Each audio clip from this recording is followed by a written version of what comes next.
बहुत शोर हो रहा है।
स्टार्टिंग की है अभी 2 मिनट 1 मिनट 2 मिनट। एग्रीकल्चर है और एनर्जी भी है, ठीक है ना मेंस में। ठीक, सबसे पहले एक व्यू ले लेते हैं कि क्या चीज़ें हैं, क्या पढ़नी है, फिर मेंस के क्वेश्चंस कराएंगे। जो मतलब है क्या कि अभी आप लोग का प्रीलिम्स भी है उसमें, ठीक है ना। तो कुछ टॉपिक्स है ऐसे जिसमें प्रीलिम्स की भी आपकी प्रिपरेशन हो, साइमल्टेनियसली आपकी मेंस की भी प्रिपरेशन हो, ठीक है ना। क्लियर, ये चीज़ देख लेते हैं। जैसे है क्या कि यहाँ जो है ये एक टॉपिक है आपका क्या, यूपी में एग्रीकल्चर एंड एनर्जी, ठीक है ना। क्लियर, इसमें आप लोग देख लेते हैं सबसे पहले कुछ चीज़ें। ठीक, यहाँ दिया हुआ है आपका उत्तर प्रदेश के कृषि के बारे में, ठीक है ना। यहाँ रिसेंट डेटाज है जो आपको डेटा पता होना चाहिए। इसमें कुछ प्रीलिम्स के भी हैं और मेंस के भी हैं, साइमल्टेनियसली है, ठीक है ना। क्लियर, ये ध्यान रखिए। चलिए, दिया हुआ है यहाँ कि उत्तर प्रदेश में कृषि, उत्तर प्रदेश में अर्थव्यवस्था में कृषि का महत्वपूर्ण योगदान है, जानी रहे, ठीक है ना। हमारे देश की अर्थव्यवस्था की रीढ़ ही क्या है, कृषि है, ठीक है ना। टिकी हुई है उसी पे। जनगणना 2000 के अंतिम आंकड़ों के अनुसार उत्तर प्रदेश में राज्य के कुल कर्मकारों में कर्मकारों का योगदान जो है, ठीक है ना, कृषि कर्मकारों का योगदान कितना है, 59.3%। ये पूछा गया प्रश्न है, ये ध्यान रखिए, ठीक है ना। क्लियर, कि पूछा जाता है प्रीलिम्स में, आप लोगों के पूछा जाता है कि भाई बताओ कि उत्तर प्रदेश में कृषि में कुल टोटल कर्मकारों में कृषि कर्मकार कितने हैं, तो कृषि कर्मकार कितने हैं, 59.3% है। ये डेटा याद रखिएगा, आप मेंस में भी इस डेटा को डाल सकते हैं। ये कुछ ऐसे डेटा हैं जो प्री मेंस दोनों में सहायक होंगे, ये ध्यान रखिएगा, ठीक है ना। क्लियर, जिसमें से कुल कृषि श्रमिक दीर्घकालिक और अल्पकालिक 30.3 एवं कुल कृषक दीर्घकालिक एवं अल्पकालिक 29% है, ये ध्यान रखिएगा, ठीक है ना। यहाँ क्या कहा है, कुल कृषि श्रमिक और कुल कृषक, ठीक है ना, दोनों में अंतर है। कृषि श्रमिक यानी जो कृषि में अपना श्रम का ही केवल योगदान दे रहे हैं। कृषक का मतलब क्या, कि जिनकी भूमि है, ठीक है ना। क्लियर, ये चीजें हैं। राज्य अर्थव्यवस्था में प्राथमिक क्षेत्र का योगदान 22-23 में और 21-22 में क्रमशः 25.9 और 27.1% रहा है। यही कारण है कि उत्तर प्रदेश में कृषि को अर्थव्यवस्था का मेरुदंड, मैंने कहा कि क्या कहा जाता है, एक रीढ़ कहा जाता है, मेरुदंड यानी रीढ़ कहा जाता है। देश के कुल खाद्यान्न यानी टोटल फूड ग्रेन उत्पादन में सभी राज्यों में उत्तर प्रदेश का कौन सा स्थान है, प्रथम है। भाई देख लीजिए, गेहूं में, गेहूं उत्पादन में भी क्या है, नंबर 1, ठीक है ना। चावल में है, चावल में दूसरे नंबर पे, ठीक है ना। नंबर 1 पे क्या कौन है, वेस्ट बंगाल, ठीक है ना। लेकिन फिर भी अगर देखा जाए लमसम दूसरा भी कम नहीं है, ठीक है ना। मतलब एक हिसाब से कह लीजिए कि कृषि उत्पादन में अगर देखा जाए, ठीक है ना, कुल खाद्यान्न उत्पादन में, ठीक है ना, कुल खाद्यान्न में टोटल मिला लिया जाए तो हम लोगों में यूपी कितने नंबर पे आता है? नंबर 1 पे आता है, ठीक है ना, ये ध्यान में रखना। आगे दिया हुआ है कृषि निवेश पर देय अनुदान को, ठीक है ना, जो कृषि निवेश होता है, इन्वेस्टमेंट होता है, ठीक है ना, उस पे देय अनुदान को डीबीटी के माध्यम से भुगतान करने वाला देश में उत्तर प्रदेश कहवा रहा है, पहला है, ठीक है ना, क्लियर। यहाँ जितने डेटा दिए हुए हैं, ठीक है ना, इन सब में आपकी हर लाइन इंपॉर्टेंट है प्रीलिम्स एग्जामिनेशन के लिए, और आप मेंस में भी इसका प्रयोग करेंगे, ये ध्यान में रखिएगा, ठीक है ना, क्लियर। उत्तर प्रदेश में कृषि के 2000 की गणना के अनुसार कृषि कर्मकार कितने हैं? 59.3%, ठीक है ना, क्लियर। कृषि श्रमिक कितने हैं? 30.3, और अगर देखा जाए कुल कृषक कितने हैं तो 29%, ठीक है ना, क्लियर। और दोनों को मिला दीजिए तो आपका कितना हो गया? 59.3% हो गया, ठीक, कंफर्म। आगे दिया हुआ है कि प्राथमिक क्षेत्र का योगदान जो है दोनों उसमें कितना कितना रहा है, और किन क्षेत्रों में जो है उत्तर प्रदेश प्रथम स्थान पे रहा है। पहला क्या? डीबीटी भुगतान के मामले में और कुल खाद्यान्न के मामले में, ठीक है ना, जितना भी food grain, total food grain जो है उसके प्रोडक्शन में, ठीक है ना, उत्तर प्रदेश का कहवा स्थान रहा है? नंबर 1 पे। आगे पढ़ेंगे कि किन किन फसलों में नंबर 1 रहा है, या कृषि क्षेत्र के किन किन क्षेत्रों में नंबर 1 रहा है, ठीक है ना, क्लियर। ये जानिएगा है क्या। अच्छा, उस दिन आप लोगों को एक चीज और बताया था कि राज्य सरकार या केंद्र सरकार जो है कृषि आय को दोगुना करना चाहती थी। कब तक एक लक्ष्य निर्धारित किया गया था? कब तक? 2022 तक, ठीक है ना, क्लियर। प्रभावित रहा कोरोना के वजह से, ठीक है ना, क्लियर। आगे देखते हैं, यहाँ दिया हुआ है कृषि गणना 15-16 के अनुसार प्रदेश में औसत क्रियाशील जोत आकार जो है 0.73 हेक्टेयर है, जबकि भारत में यह 1.08 हेक्टेयर है। ये ध्यान में रखिएगा, ये बहुत बहुत बहुत इंपॉर्टेंट डेटा है, ठीक है ना, क्लियर। जितने फैक्ट दिए हैं all these are important for prelims examination, ये ध्यान रखिएगा, ठीक है ना, क्लियर। एकदम इसको रट मारिए। क्या? कृषि गणना के हिसाब से 2015-16 में, ठीक है ना, प्रदेश में औसत क्रियाशील जोत, ठीक है ना, क्लियर, आकार कितना रहा है? 10.73, ऑपरेशनल जिसको कहा जाता है, ठीक है ना, क्लियर। और भारत में यह कितना रहा है? 1.08 इसका आकार रहा है। आकार याद रखना है, डेटा मतलब ये एकदम कंठस्थ होना चाहिए किसी भी स्टूडेंट को, ठीक है ना, कि भारत में कितना रहा है? 1.08 हेक्टेयर, ठीक है ना, ये आकार रहा है। और प्रदेश में कितना रहा है औसत क्रियाशील जोत? 10.73 हेक्टेयर, ठीक है ना। आगे आइए, अगला यहाँ दिया ये है कि कृषि जलवायु प्रदेशों के वर्गीकरण के आधार पर मृदा, वर्षा, तापमान, जल एवं मानव संसाधन है। ये तो दिया हुआ है, लेकिन उससे पहले एक लाइन दिया हुआ है क्या? कि भारत और उत्तर प्रदेश दो अलग अलग, ठीक है ना। यहाँ उत्तर प्रदेश की हम लोग बात कर रहे हैं। बात ये है कि प्रदेश में 9 कृषि जलवायु प्रदेशों में बांटा गया है।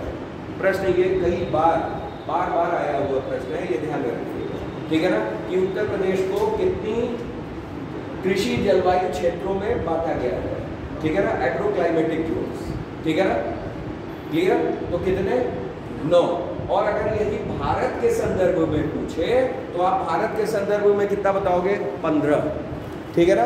भारत को कुल कितने कृषि जलवायु क्षेत्रों में बांटा गया है? 15, ठीक है ना, क्लियर। और उत्तर प्रदेश को कुल कितने कृषि जलवायु क्षेत्रों में बांटा गया है? 9। ये ध्यान में रखिएगा, ठीक है ना। कई बार ये प्रश्न आता है, कभी भारत के संदर्भ में, कभी उत्तर प्रदेश के संदर्भ में।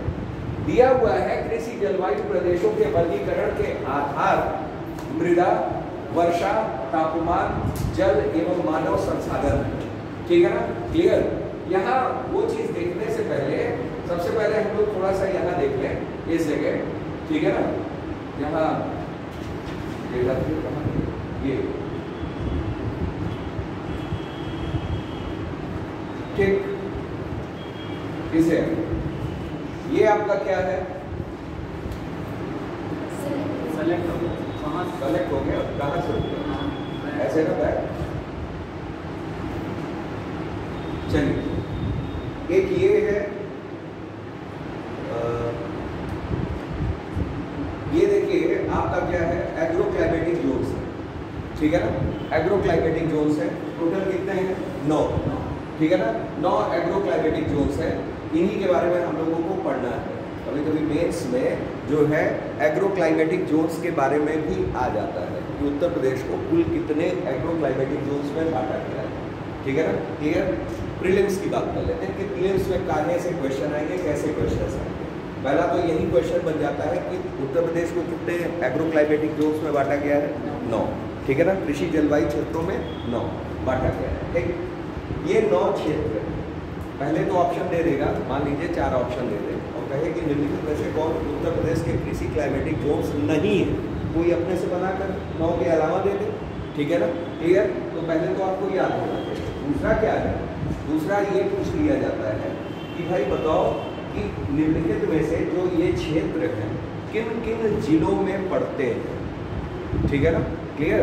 कोई एक क्षेत्र का नाम दे दिया और उसमें पूछ दिया कि कौन से जिले इसमें सम्मिलित हैं, ठीक है ना। तो आपको जिले भी याद होने चाहिए, ठीक है ना। क्लियर? एरिया याद है, बहुत बढ़िया है भाई। जिला अगर याद है तो एरिया याद है, ठीक है ना। लेकिन ये चीज़ें पूछ ली जाती हैं, ये ध्यान में रखिएगा, ठीक है ना। क्लियर? अब इसमें कहाँ गया वो? यहाँ से था, 10 से था, हाँ वहाँ से डाउन।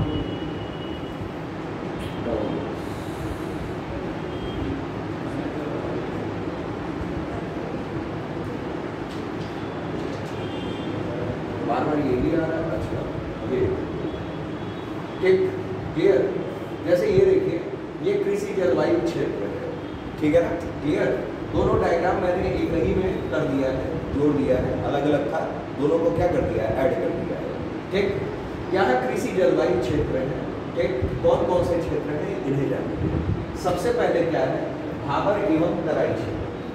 भाबर जो है एक कंकरीला पथरीला, ठीक है ना, पहाड़ के नज़दीक यानी हिमालय के नज़दीक जो क्षेत्र है वो भाबर कहलाता है, ठीक है ना। भाबर क्षेत्र कहलाता है। जैसे होता क्या है कि कोई मान लीजिए इसमें विक्रम कहाँ से कैसे है?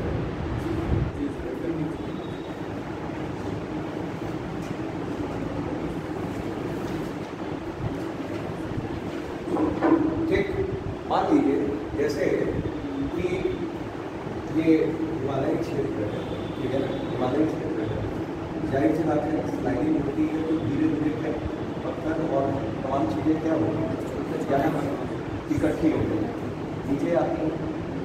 जब ये यहाँ से चल इस जगह से चल रही है, ठीक है ना। ये जब आप लोग मिट्टी पढ़े होंगे, भारतीय मिट्टियाँ पढ़े होंगे, ठीक है ना, तो उसमें इन चीज़ों के बारे में पढ़े होंगे कि इस जोन का निर्माण कैसे होता है। यहाँ क्या है कि जब पर्वत से ये चलती है, बर्फीले पत्थर, ठीक, पहले पत्थर चले वो दूर तक चले गए, ठीक है ना। क्रम में यहाँ तक चले आए, यहाँ तक चले आए, ऊपर का क्षेत्र क्या हो गया? पथरीला हो गया, पथरीला हो गया, यहाँ इकट्ठा हो गया, यहाँ इकट्ठा हो गया, यहाँ इकट्ठा हो गया, यहाँ इकट्ठा हो गया। इधर मान लीजिए यहाँ नदियाँ, ठीक है ना, नदियाँ। और फाइनली क्या हुआ कि अगर इन क्षेत्रों पे आएंगे तो ये वाले क्षेत्र क्या है? पथरीले, ठीक। क्या इनको जल ले जा सकेगा? नहीं। जो नीचे वाले हैं थोड़ा सा, उनको करते करते वो छोटे पत्थर कहाँ है? आगे वाले क्षेत्र में आ गए, ठीक है ना। मतलब इस तरह का लेयर आ गया। मतलब यहाँ जो रीजन है, ठीक है ना, वो क्या है? वो तैर करके आ रहा है। एक हिसाब से अगर मिट्टी कह दी जाए तो यहाँ कैसे आई? तैर करके आई, ठीक है ना। जो तैर करके आई वही रीजन आपका क्या आ जाता है? तराई। वही रीजन क्या करके आ जाता है? तराई मान लिया जाता है। आप ज्योग्राफी में देखे होंगे कि यहाँ कैसे मिट्टियों का निर्माण हो रहा है, किस तरह से हो रहा है। ये जो क्षेत्र है, ये क्षेत्र आपका क्या कहलाता है? भाबर क्षेत्र कहलाता है। तराई क्षेत्र क्या है? इधर वाले रीजन। मतलब आप अगर ये देखोगे इसमें क्या कहते हैं, इस वाले रीजन्स में, इस वाले रीजन्स में देखोगे तो ये जो रीजन्स आपको दिख रहे हैं, ये आप रीजन देखो क्या है, ये तराई वाले। ये जो रीजन है यहाँ से लेकर के यहाँ तक आपका जो रीजन आ रहा है वो कौन सा रीजन है? ये तराई रीजन। भाबर क्षेत्र जो है अपेक्षाकृत तराई से क्या है? कतरीला पथरीला है, ठीक है ना। ये थोड़े क्या है, थोड़े से नम क्षेत्र है, इधर भी मिट्टी जो है उन्हीं से निर्माण हुआ है। लेकिन ये ध्यान रखिएगा कि इसके अपेक्षाकृत ये क्या है? कतरीला पथरीला क्षेत्र, ये ध्यान रखिएगा, ठीक है ना। क्लियर? खैर मिट्टी का जब आप लोग पढ़े होंगे कि किस तरह से प्रोडक्शन हुआ है, सॉइल प्रोडक्शन आप लोग पढ़े होंगे कि पूरे भारतवर्ष में कितने तरह की मिट्टियाँ पाई जाती हैं? 8 प्रकार की मिट्टियाँ पाई जाती हैं। ICAR ने यानी Indian council of agriculture research ने, ठीक है ना, भारत को 8 मिट्टी वाले जोनों में बांटा है, ठीक है ना, पढ़े होंगे, ठीक है ना। और कैसे कैसे निर्माण होता है, किस किस तरह से निर्माण होता है, ये सारी चीज़ें इसमें भी डाल सकते हैं अगर वो क्षेत्र आ रहे हैं तो, ठीक है ना। क्लियर? जैसे अगर देख लीजिए एक मिट्टी का स्वरूप ही देख लीजिए कि हम लोग सबसे पहले क्या पढ़ते हैं कि जो चट्टाने हैं, जब चट्टाने आप लावा था, ठंडा हुआ, ठीक है ना, तो उससे हमारा बेसाल्ट चट्टाने का निर्माण हुआ। किन चट्टानों का निर्माण हुआ? बेसाल्ट चट्टानों का, पढ़े होंगे, ठीक है ना। बेसाल्ट चट्टानों का निर्माण हुआ। मान लीजिए बेसाल्ट चट्टाने निर्मित हुई, ठीक है ना, बेसाल्ट चट्टाने निर्मित हुई ऐसे इस तरीके से, ठीक। इन बेसाल्ट चट्टानों से ही आगे क्या निर्माण हुआ? काली मिट्टी का जोन। जो काली मिट्टी का जोन है वो किससे निर्मित हुआ? बेसाल्ट चट्टानों से, ठीक है ना। क्लियर? तो यहाँ आप कह सकते हैं मतलब काली मिट्टी, ठीक, काली मिट्टी हो गई किससे? बेसाल्ट चट्टानों। जो भी लावा वाली मिट्टियाँ हैं, इसी वजह से काली मिट्टी को हम लोग क्या कह देते हैं? लावा मिट्टी भी कहते हैं। क्या कहते हैं? लावा मिट्टी कहते हैं, क्योंकि लावा के उद्गार जो निकले, ठीक है ना, वो ठंडे होकर के किन चट्टानों में बदले? बेसाल्ट चट्टान, ठीक है ना। भारतवर्ष में अगर देख लें, मान लीजिए कि भारतवर्ष है, इस तरीके से भारतवर्ष है, ठीक है ना, टोटल आपका ऐसे आप आओगे, ठीक है ना, क्लियर, भारतवर्ष है ऐसे इस तरीके से, ठीक। तो इस भारतवर्ष में ये वाला जो एरिया है मालवा का पठार, मालवा का पठार वाला जो रीजन है, ये टोटल रीजन क्या कहलाता है? बेसाल्ट चट्टानों का रीजन कहलाता है। अगर आप इधर आओगे महाराष्ट्र वाले जोन में और प्लस इधर गुजरात क्षेत्र, ये जो है ये कैसे है? बेसाल्ट चट्टानों से। और बेसाल्ट चट्टानों से काली मिट्टी का क्या हो रहा है? निर्माण हो रहा है। और काली मिट्टी का निर्माण हो रहा है तो जाहिर सी बात है कि आप यहाँ क्या देखोगे कि इन जगह पे किसका निर्माण हो रहा है? कपास, कपास का उत्पादन। इस मिट्टी में सबसे ज़्यादा क्या होता है? कपास, ठीक है ना। इसी वजह से इसको और कहते हैं क्या? कपासी मृदा, ठीक है ना। कपास सबसे ज़्यादा कहाँ है? हमारे गुजरात में है कि नहीं है? मैनचेस्टर ऑफ इंडिया किसे कहते हैं? अहमदाबाद, ठीक है ना। मैनचेस्टर किसके लिए? कॉटन के लिए, ठीक है ना। भारत का कॉटन पोलिस आ जाइए, भारत का कॉटन पोलिस किसे कह रहे हैं? मुंबई को कह रहे हैं। भारत का कॉटन पोलिस किसे कह रहे हैं? मुंबई को। मैनचेस्टर किसे कह रहे हैं? अहमदाबाद। दोनों हमारे कॉटन यानी सूती, ठीक है ना, उसके लिए है। तो फाइनली ये क्षेत्र जो है, ये पूरा का पूरा क्षेत्र किसके लिए है? ये पूरा का पूरा क्षेत्र आपके कपास के लिए, काली मिट्टी का जो बेसाल्ट चट्टान है, ठीक है ना। और मालवा पठार जो निर्मित है वो भी हमारा किन चट्टानों से है? काली मिट्टी यानी बेसाल्ट चट्टानों से ही। ये ध्यान रखिएगा, ठीक है ना। क्लियर? ओवरऑल फैक्ट्स हैं ये सब एक दूसरे से जुड़े हुए।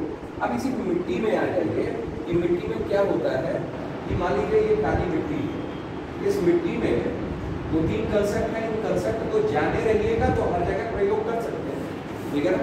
मान लीजिए काली मिट्टी है या मिट्टी है, उस मिट्टी में अत्यधिक वर्षा हुई, अत्यधिक वर्षा हुई, अत्यधिक वर्षा हुई, ठीक। और ये पूरा क्या? कम वर्षा, ठीक है ना। क्या हुआ? कम वर्षा। तो यहाँ ध्यान में रखिएगा कि अत्यधिक वर्षा और कम वर्षा दोनों से दो अलग अलग मिट्टियाँ हैं और दोनों प्रोसेस में निक्षालन है, लीचिंग प्रोसेस है, लीचिंग प्रोसेस का मतलब क्या कि ऊपर का लेयर क्या हो जाना, हटेगा। ऊपर का लेयर क्या हो जाना, हटेगा। यही लीचिंग आ रहा है। प्रक्रिया दो है, क्या है, एक अत्यधिक वर्षा है और एक कम वर्षा है, ठीक है ना। अत्यधिक वर्षा जहाँ होगी वहाँ हमारी लैटेराइट सॉइल पाई जाएगी। कौन सी सॉइल पाई जाएगी, लैटेराइट पाई जाएगी, ये ध्यान रखिए, लैटेराइट, ठीक है ना, लैटेराइट। जैसे हमारे भारत में सबसे अधिक वर्षा कहाँ हो रही है, यहाँ। कहाँ हो रही है, यहाँ हो रही है। लैटेराइट सॉइल्स कहाँ पाई जा रही है, यहाँ पाई जा रही है, इस जगह पाई जा रही है, ठीक है ना। कुछ लैटेराइट सॉइल आपकी वर्षा यहाँ भी हो रहा है, गोरोमंडल तक जान रहे होंगे, तो वहाँ भी हमारा लैटेराइट सॉइल्स है, ठीक है ना, क्लियर। तो जिन जिन जगहों पर हमारा लैटेराइट सॉइल पाया जा रहा है उस जगह अत्यधिक वर्षा का क्षेत्र माना जा रहा है। क्यों, जब वर्षा होती है तो मिट्टी के अपर लेयर को निक्षालित कर दे रही है। क्या कर दे रही है, निक्षालित करती जा रही है, छिलती जा रही है। क्या करती जा रही है, निक्षालन का मतलब क्या हुआ, छिलना। निक्षालन का मतलब क्या हुआ, छिलना, यानी ऊपरी लेयर क्या हो जाना, हट जाना, ठीक है ना, क्लियर। ये इसमें भी गुण है, कम वर्षा में भी है। कम वर्षा जब होगी तो क्या होगी कि वो क्षेत्र सूखा हो जाएगा और ऊपर का लेयर खुद ब खुद क्या हो जाएगा, हट जाएगा, ठीक है ना। ऊपर का लेयर क्या हो जाएगा, हट जाएगा। आप मिट्टी के अगर उसमें देखे होंगे, लेयर्स में देखे होंगे, तो लेयर्स में सबसे ऊपर हमारा कौन सा लेयर होता है, ऑर्गेनिक लेयर होता है, ओ, ठीक है ना। उसके बाद ए, ठीक है ना, क्लियर। फिर ई, इस तरीके से पढ़े होंगे आप लोग। सबसे नीचे क्या है, आर है, आर यानी रॉक, आर यानी रॉक लेयर होता है कि नहीं होता है। ये जो ऑर्गेनिक लेयर बना है ये कैसे बना है, जैसे मान लीजिए वन है, पेड़ है, वृक्ष है, ठीक है ना। जब पत्तियां गिरेंगी तो ऊपर का लेयर बनाएंगी और वो जो सड़ेंगी, कोई भी चीज़ सड़ती है तो दैट पर्टिकुलर बिकम्स क्या, ऑर्गेनिक। ये क्या हो जाता है, ऑर्गेनिक हो जाता है कि नहीं हो जाता है, ऑर्गेनिक हो जाता है, ठीक, क्लियर। पत्तियां सड़ गल गई, क्या हुई, ऑर्गेनिक हो गई। जानवर सड़ गल गए, क्या हो गए, ऑर्गेनिक हो गए, ठीक है ना। कहाँ जाएंगे, मिट्टी के अंदर तो चले नहीं जाएंगे, मिट्टी के ऊपर ही लेयर पर रहेंगे, ठीक। तो ऊपर लेयर हमारा क्या हो जा रहा है, दैट बिकम्स ऑर्गेनिक, वो हमारा ऑर्गेनिक हो जाता है। अब यही लेयर, इसके नीचे अब अगर आप आओगे, सबसे नीचे तो चट्टान है हमारे यहाँ, क्या है, यहाँ आप आओगे लेयर पे हमारे कुछ आयरन सोरेंस इधर मिनरल्स खनिज लेयर पाने बीच में पाए जाएंगे। तो वही कह रहे हैं कि जब ये क्षालन होता है तो आयरन ऑक्साइड्स, ठीक, ये सब पाई जाने लगती है। इसी वजह से यहाँ जो कम वर्षा वाला क्षेत्र है, यहाँ कौन सा मिट्टी पाया जाने लगता है, लाल मिट्टी। कौन सी मिट्टी, लाल, ठीक है ना, क्लियर। कौन सी मिट्टी, लाल मिट्टी। एक कंसेप्ट और देखिए, यहाँ वायु का प्रभाव, ये तो कम वर्षा का प्रभाव, अत्यधिक वर्षा का प्रभाव, वायु का प्रभाव है।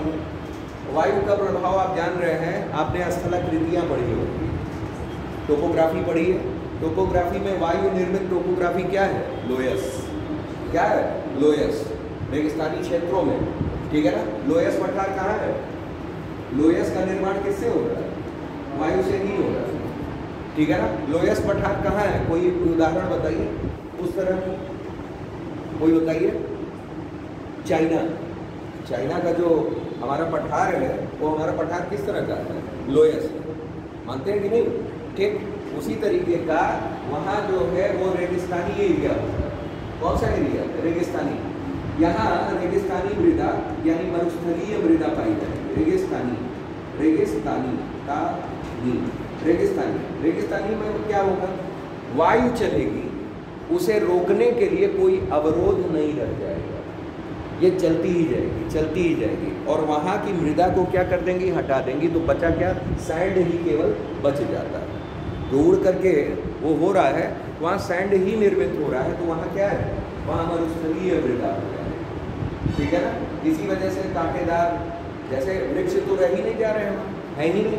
कौन से वृक्ष हैं, केवल छोटे छोटे कांटेदार, ठीक है ना, जैसे कैक्टस हो गया, ठीक है ना, ये सब प्लांट्स पाए जा रहे हैं। जनरली इस जगहों पे सक्यूलेंट्स पाए जाते हैं, ठीक है ना, मरुद्भिद उनको कहा जाता है, ठीक है ना, मरुद्भिद पौधे, ठीक। मरुद्भिद पौधे आप लोग जान रहे हैं कि कौन कौन से हैं, ठीक है ना, ठीक है। तो ये सब चीज़ें हैं, तो ये सब कंसेप्ट इन चीज़ों में जाने रहिएगा कि कैसे कैसे किसका निर्माण होता है। उसी क्रम में आप आ जाओगे, तराई का भी निर्माण होता है, भाबर का भी निर्माण होता है, ठीक है ना, क्लियर। चलिए खैर ये तो मिट्टी वाली चीज़ें हो गई कि मिट्टी का जानना है। हम लोग कृषि जलवायु क्षेत्रों को करते हैं कि कहाँ कहाँ क्या क्या, जैसे भाबर एवं तराई मैदानी क्षेत्र, ठीक है ना, क्लियर। ये अगर देखिए मौसम के बारे में, जलवायु के बारे में दिया गया है, कौन सी जलवायु पाई जाएगी? उप उष्ण, ठीक है ना, उप उष्ण यानी सब ट्रॉपिकल, ठीक है ना। जो जलवायु पाई जाएगी वो कैसी पाई जाएगी? उप उष्ण पाई जाएगी, ठीक है ना, क्लियर। विभिन्न जिलों के इस क्षेत्र में भाग शामिल कौन कौन से हैं? ठीक है ना, ये ध्यान में रखिएगा। ये क्षेत्र हैं इधर के जो नेपाल से सटे हुए हैं। नेपाल से सटे हुए 7 राज्य तो हैं ही, ये आप जान ही रहे हैं, 7 जिले, ठीक है ना। मैं राज्य बार बार बोल दे रहा हूँ, सॉरी। क्या है? जिले। सटे कितने जिले? 7 जिले। कौन कौन से जिले हैं? सबसे पहले हमारा कौन सा था? सबसे पहले पीलीभीत। अगर सबसे उत्तर में देख रहे हैं हम लोग पश्चिम साइड में, तो कौन है? पीलीभीत, ठीक है ना। फिर लखीमपुर खीरी, लखीमपुर खीरी के बाद अगर हम लोग आएंगे तो हमारा बहराइच, बहराइच के बाद श्रावस्ती, श्रावस्ती के बाद बलरामपुर, ठीक है ना। फिर उसके बाद सिद्धार्थनगर, उसके बाद महाराज, ठीक है ना। तो ये क्षेत्र जो है ये पूरे तराई, यहाँ इधर क्षेत्र अगर देख लेंगे, थोड़ा सा ऊपर रीजन बढ़ जाइएगा, थोड़ा सा रीजन कौन सा? थोड़ा बिजनौर को भी और थोड़ा सा हमारा सहारनपुर भी क्या हुआ है? अटैच है वहाँ, ठीक है ना। तो उन जगहों पे भी वहाँ से ही स्टार्ट हुआ हमारा कौन सा क्षेत्र? भाबर से, भाबर। और ये नीचे आएंगे जैसे जैसे इधर, इधर क्या हो जाता है? तराई क्षेत्र, ठीक है ना। पहले ये चीज़ें नहीं थी कि उस जगह कृषि किया जा सकता था, दलदली टाइप का क्षेत्र हो जा रहा था, ठीक है ना। लेकिन बाद में काफ़ी भूमि सुधार किए गए, ठीक है ना, जिसकी वजह से वो क्षेत्र क्या हुआ? आज डेवलप है, ठीक है ना। और वो क्षेत्र किसके लिए जाना जा रहा है? काला नमक चावल के लिए। सिद्धार्थनगर किसके लिए जाना जा रहा है? काला नमक चावल के लिए जाना जा रहा है, ये चीज़ जानिएगा, ठीक है ना, क्लियर। अगर इसमें देखा जाए तो वर्षा की बात कर ली जाए, जो 14 मिलीमीटर वर्षा प्राप्त होती है औसत वार्षिक, ठीक है ना, क्लियर। कितनी प्राप्त हो रही है? 1400 मिलीमीटर यानी 1400, ठीक है ना, क्लियर। और तापमान देख लिया जाए तो अधिकतम तापमान 38.4 और न्यूनतम कितना हो जाता है? 5.5, ये न्यूनतम तापमान है, ठीक है ना, वहाँ का। आगे आ जाइए, दूसरा क्षेत्र है पश्चिमी मैदानी क्षेत्र, ठीक है ना, पश्चिमी मैदानी क्षेत्र। ये जो क्षेत्र है पश्चिमी मैदानी क्षेत्र है, इसको इंग्लिश में क्या कहते हैं? वेस्टर्न प्लेन, देख लीजिए, ठीक है ना, वेस्टर्न प्लेन। वेस्टर्न प्लेन में ये जिले आपके यहाँ शामिल हैं, ये ध्यान रखिए, ठीक है ना, क्लियर। वेस्टर्न प्लेन में, ठीक, कौन कौन से जिले शामिल हैं ये जान लीजिए। एक है हमारा कौन? सहारनपुर, ठीक है ना। एक है हमारा मुजफ्फरनगर, ठीक है ना। मुजफ्फरनगर के बाद बागपत, इसमें कौन है? बागपत, ठीक है ना। फिर आप देखोगे यहाँ हमारा कौन है? मेरठ भी, ठीक है ना, मेरठ, गाजियाबाद और बुलंदशहर, ठीक है ना। मतलब इतने जिले हमारे किसमें शामिल हैं? पश्चिमी मैदानी क्षेत्र में शामिल, ठीक है ना, वेस्टर्न प्लेन में शामिल, ठीक है ना। यहाँ भी अगर हम लोग जलवायु की बात कर लें तो जलवायु हमारा कैसा है? उपोष्ण। उपोष्ण का मतलब क्या? सब ट्रॉपिकल, ठीक है ना। उपोष्ण का मतलब सब ट्रॉपिकल, ठीक है ना। वर्षा देख ली जाए तो कितने मिलीमीटर? 795 मिलीमीटर, ठीक है ना, क्लियर। और उसके बाद अधिकतम तापमान और न्यूनतम तापमान है, ठीक। आगे आ जाते हैं, ठीक। अच्छा, एक चीज और ध्यान रखिएगा, जैसे जब प्रीलिम्स के लिए हम लोग जाते हैं तो हर तरह से ठीक है ना, प्रिपेयर हो करके, प्रिपरेशन करके जाते हैं, ठीक है ना, क्लियर। यहाँ क्या है कि अगर आपके 9 जलवायु क्षेत्र हैं तो इसमें सबसे पहले ये जरूर देख लीजिएगा कि सबसे ज़्यादा वर्षा वाला क्षेत्र कौन सा है, ठीक है ना। सबसे ज़्यादा वर्षा वाला क्षेत्र कौन है? भाबर एवं तराई मैदानी क्षेत्र, ठीक है ना, क्लियर। देख लीजिए वर्षा सबसे ज़्यादा कहाँ हो रहा है? वही, ठीक है ना, क्लियर। ऑर्डर्स जरूर लगा लिया कीजिए, शुरुआती 3 जरूर लगा लिया कीजिए, ठीक है ना, कि सबसे ज़्यादा वर्षा कहाँ हो रही है, 9 जलवायु, क्योंकि जलवायु क्षेत्र है, एग्रो क्लाइमेटिक जोन है ना, क्लियर। तो एग्रो क्लाइमेटिक में हमको ये तो पता ही होना चाहिए, कि कौन कौन से जिले आ रहे हैं, किस में आ रहे हैं, ठीक है ना।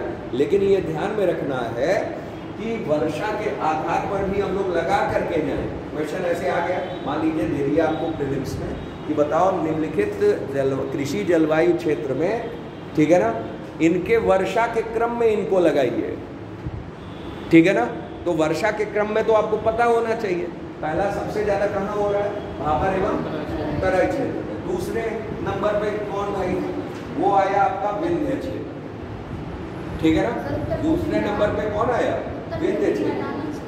विंध्य क्षेत्र नहीं है, कौन है, उत्तरी पूर्वी मैदानी क्षेत्र, ठीक है ना। उत्तरी पूर्वी मैदानी क्षेत्र में कौन आता है, आपका बस्ती भी आता है, ठीक है ना। आप किस क्षेत्र में, उत्तर पूर्वी मैदानी क्षेत्र में, बस्ती में है, वहाँ सिद्धार्थ नगर आ रहा है, गोरखपुर आ रहा है, महाराजगंज आ रहा है, बलरामपुर, बहराइच, ये सारे एरिया आपके आ रहे हैं, ठीक है ना। तराई क्षेत्र में बहराइच भी है, लेकिन ध्यान में रखिएगा कि निचला क्षेत्र, ठीक है ना, निचला मैदानी क्षेत्र, ठीक, क्लियर, ये चीज। दूसरे नंबर पे उत्तर पूर्वी मैदानी क्षेत्र, और तीसरे नंबर पे हमारा विंध्य क्षेत्र है, ठीक है ना। तो ये 3 क्षेत्र तो याद ही रखिएगा, चौथा ऑटोमेटिकली लग जाता है, ठीक है। 3 याद रहेंगे बहुत है, ठीक है ना, क्लियर।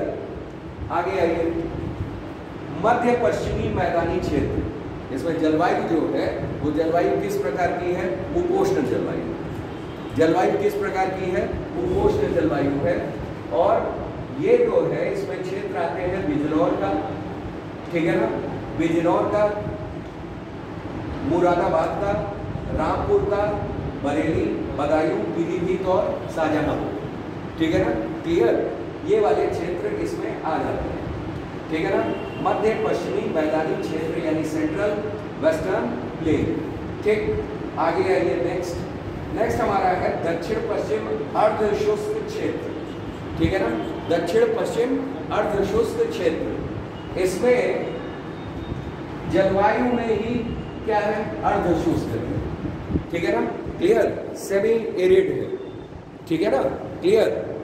इसमें क्या है कि इसमें क्षेत्र अगर आते हैं तो क्षेत्र कौन कौन से हैं, अलीगढ़, मथुरा, ठीक, देख लीजिए यही वाला क्षेत्र है, ठीक।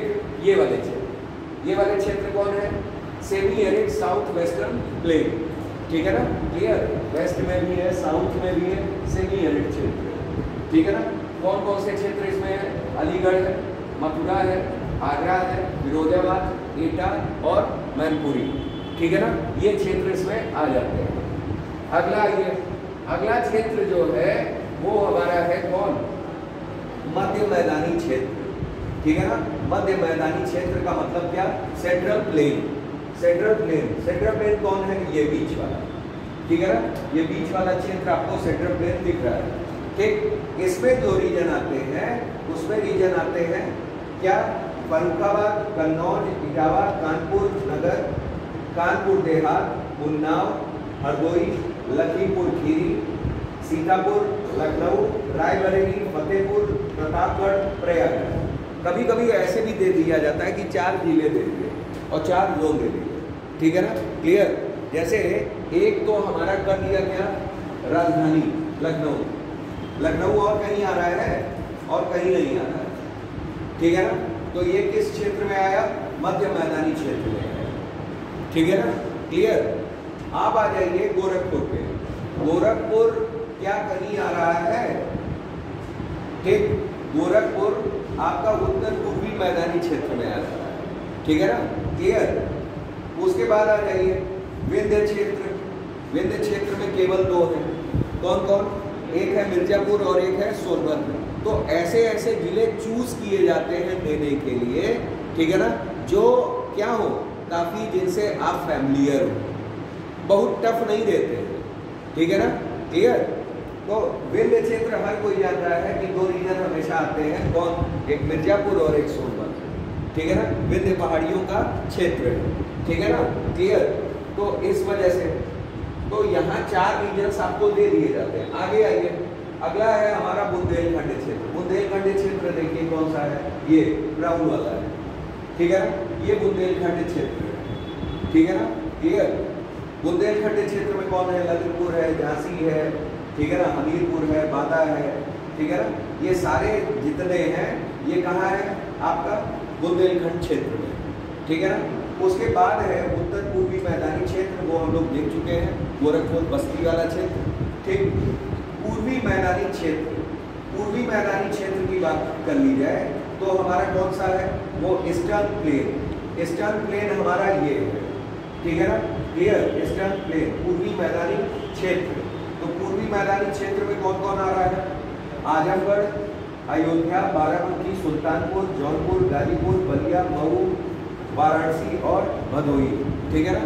इनमें से मैक्सिमम जिलों में हमारा पूर्वांचल एक्सप्रेसवे बना हुआ है, ठीक है ना, क्लियर। देखेंगे अगर जैसे आप लोग को पढ़ाए थे एक्सप्रेसवेज, तो एक्सप्रेसवेज में आप लोग को बताए थे कि पूर्वांचल एक्सप्रेसवे कहाँ कहाँ है।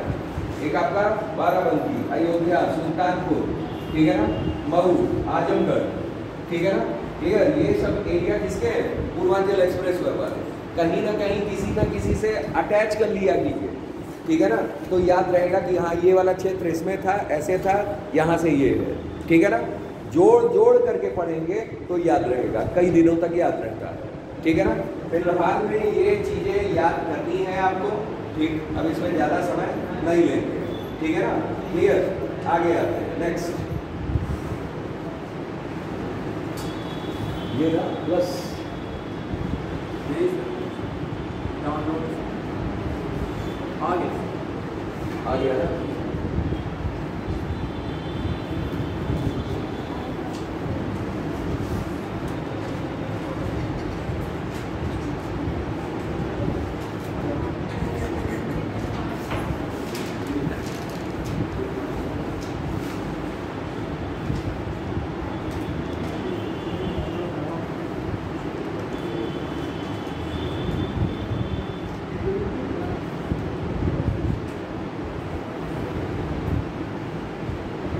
इसमें आ जाते हैं, जैसे यहाँ दिया हुआ है क्या कि ये सब डेटा है, डेटा बदलते रहते हैं, ठीक है ना। फिलहाल में मैंने जो डेटा आपको बताया है यहाँ कि एरिया सी जोन का औसत आकार, इसे आप लोग देख सकते हैं, और 9 एग्रो क्लाइमेटिक जोन्स, ठीक है ना, क्लियर। बाकी ये डेटा जो है कुल कृषि योग्य भूमि, ठीक, इसे इम्पॉर्टेंट है, ये भी याद कर लीजिएगा कि agriculture statistics at a glance 2022 के जारी आंकड़ों के अनुसार, मतलब 2022 के बाद कोई भी डेटा इस तरीके का नहीं आया है, ठीक है ना, यही आखिरी डेटा है। उसके अनुसार 19-20 के आंकड़ों के आधार पर देश की कुल कृषि योग्य भूमि, ठीक है ना, का लगभग 10.34%। आपको ये वाला डेटा याद नहीं करना है, केवल प्रतिशत में याद करना है, ये ध्यान रखिए, ठीक है ना। कुल कृषि योग्य भूमि कितनी है, 10.34। 10.34 भाग उत्तर प्रदेश के अंतर्गत आता है, ठीक है ना, क्लियर। मतलब टोटल 100% का 10.34 भाग जो है, ठीक है ना, यानी ये किसका है, टोटल जो भारत में कृषि हो रही है, जहां जहां हो रही है, ठीक है ना, उसका 10 कितना % भाग, 34% भाग जो है ये उत्तर प्रदेश में पाया जा रहा है, ठीक है ना। ये डेटा इंपॉर्टेंट है, याद रखिएगा, ये प्रीलिम्स के लिए इंपॉर्टेंट है, मेंस में भी आप डाल सकते हैं, प्रयोग कर सकते हैं। आगे आते हैं, प्रदेश में शुद्ध बोया गया क्षेत्रफल, ठीक है ना, 19-20 में 163.68 लाख हेक्टेयर था, याद कर सकते हैं, लेकिन बहुत ज्यादा इंपॉर्टेंट नहीं है, ये ध्यान में रखिएगा। शुद्ध सिंचित क्षेत्र, ठीक है ना, क्लियर। शुद्ध सिंचित क्षेत्र इसे याद रखिएगा, कितना था, 144.16 लाख हेक्टेयर, ठीक है ना।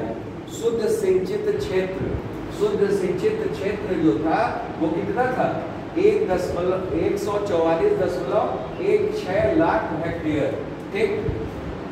सकल सिंचित छोड़ दीजिए, आगे आइए।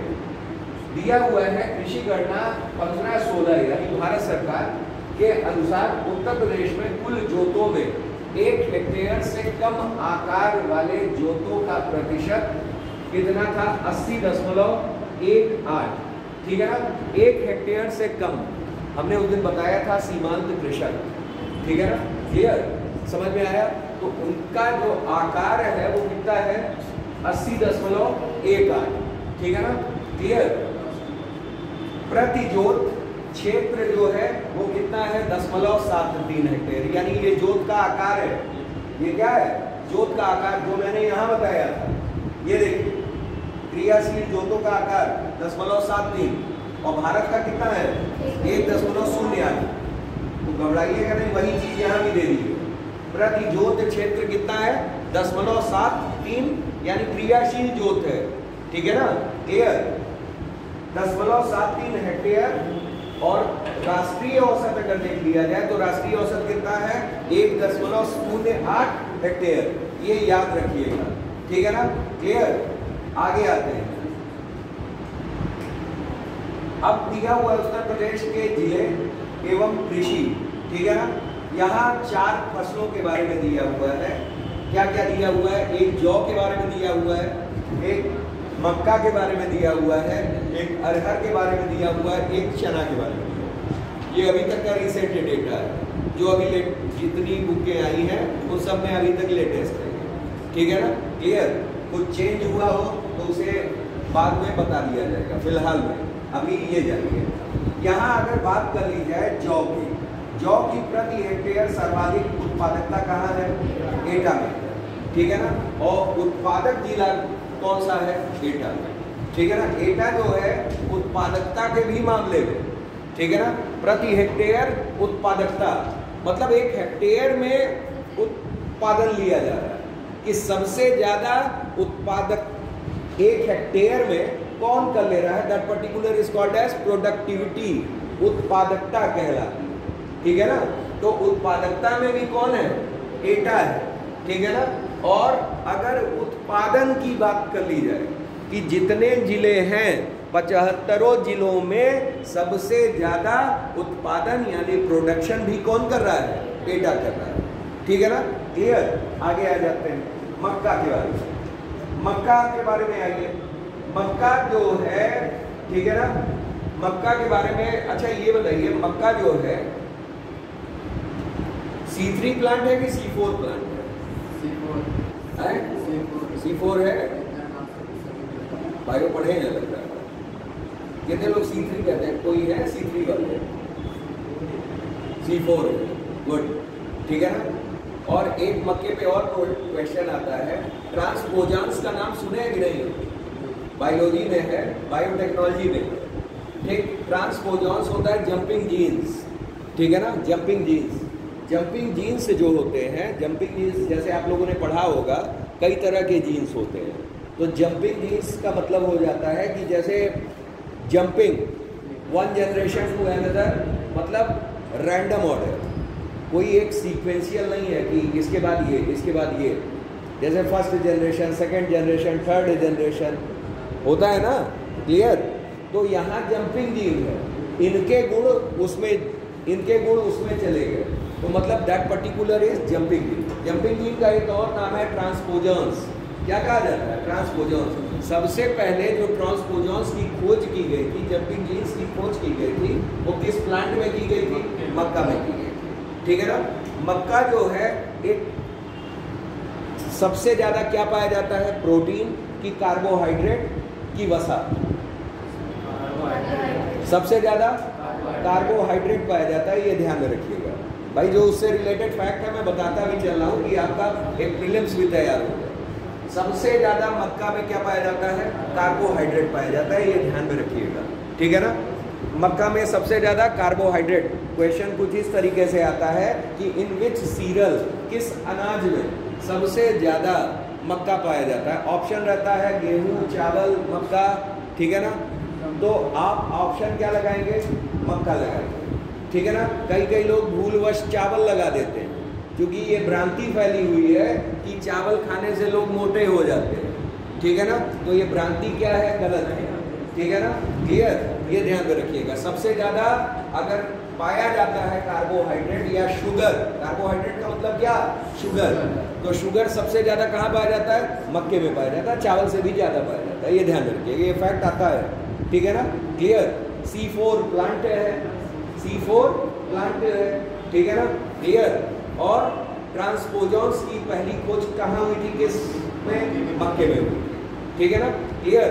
और कौन सा प्रोटीन पाया जाता है, कौन सा प्रोटीन पाया जाता है मक्के में, ये भी क्वेश्चन आता है, बताइए कौन सा प्रोटीन पाया जाता है मक्के में, मक्के में कौन सा प्रोटीन पाया जाता है, जीन प्रोटीन, कौन सा protein, zein protein, ZEIN, ZEIN, zein protein, ठीक है ना, zein protein is found in मक्का, मेज, ठीक। अब आते हैं, मक्का की सर्वाधिक उत्पादकता कहाँ है भाई, हरदोई में, ठीक है ना, मक्का की सर्वाधिक उत्पादकता कहाँ है, हरदोई, हरदोई में, ठीक, क्लियर। उसके बाद आ जाते हैं मक्का का सर्वाधिक क्षेत्र, अगर सर्वाधिक क्षेत्र का मतलब कहा है कि कृषि योग्य भूमि, ठीक है ना, सर्वाधिक क्षेत्र अगर देख लिया जाए कि कहाँ सबसे ज्यादा मक्का क्या किया गया है, प्रोड्यूस किया जा रहा है, मतलब कृषि योग्य वो है, तो आप क्या कहोगे, कन्नौज, ठीक है ना, क्लियर।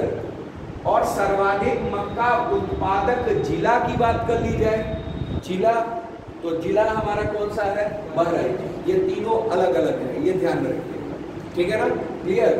हालांकि ये डेटा बदलते रहते हैं लेकिन लगभग कॉमन रहते हैं, ठीक है ना, क्लियर, थोड़े बहुत चेंज के साथ। आगे आइए, यहाँ दिया हुआ चना, चना का सर्वाधिक उत्पादकता कहाँ है, गाजीपुर में। सर्वाधिक अरहर उत्पादक जिला फतेहपुर, इसे आप लोग एक बार देख लीजिएगा, ठीक है ना, ये रटवाने की जरूरत नहीं है, आपको खुद के पढ़ने की आवश्यकता है, ठीक है ना, क्लियर। आगे आते हैं,